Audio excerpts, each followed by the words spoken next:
So when I started out recording, the order of tracking seemed fairly obvious to me. You do your drums to get the backbone, then you do your bass to lock in your rhythm section, then you do your guitars and keyboards and any other instrumentation, and then at the end, you do your vocals, then you mix and master.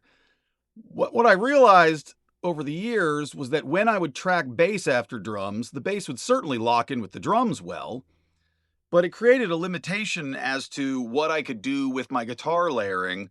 And I started to realize when I would get to the mixing phase that unless the bass tone or the bass player was just super dialed in, and no matter what you did, it was going to be the same thing, for a band where a really strong bass player whose thing was exactly what it was always going to be.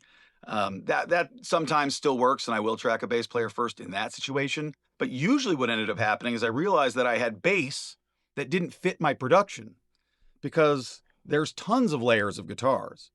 Guitars are a journey. You don't know what amps you're going to use. You don't know what guitars you're going to use. You don't know how many layers you're going to do. You don't really know what's going to happen. It's more of a journey. Bass, it's mono. It's generally one track, maybe distorted, maybe clean, maybe a different bass, but it's not much of a journey. And deciding on the bass tone without having the context of everything else ends up leading to you having a really great soloed bass tone, but not necessarily something that serves the mix. So in this case, you say, oh, so you're willing to neuter the bass in order to service the guitars. It's actually the opposite.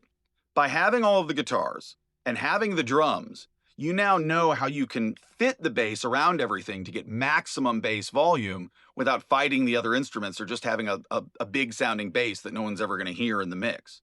So if you actually want your bass to come out in the mix, if you track it last, you'll know what sonic space is available, and you'll probably have developed a little bit more of a submix on your drums and your guitars, kind of have balances going. So you'll know exactly where you need to get the sub low on the bass. You can dial it in perfectly. You'll know right where the grind of the bass sits on its own, but is separate from the guitars. And I just generally find this to be a better way to go.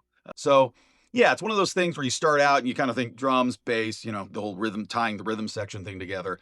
But as I do this, I've really noticed that you just get a better bass tone, you get better separation, and it makes mixing a lot easier because by the time you tracked your bass, you had a bit of a sub mix going anyway. So you know exactly where to fit the bass. Therefore, you don't have to bury the bass in the mix.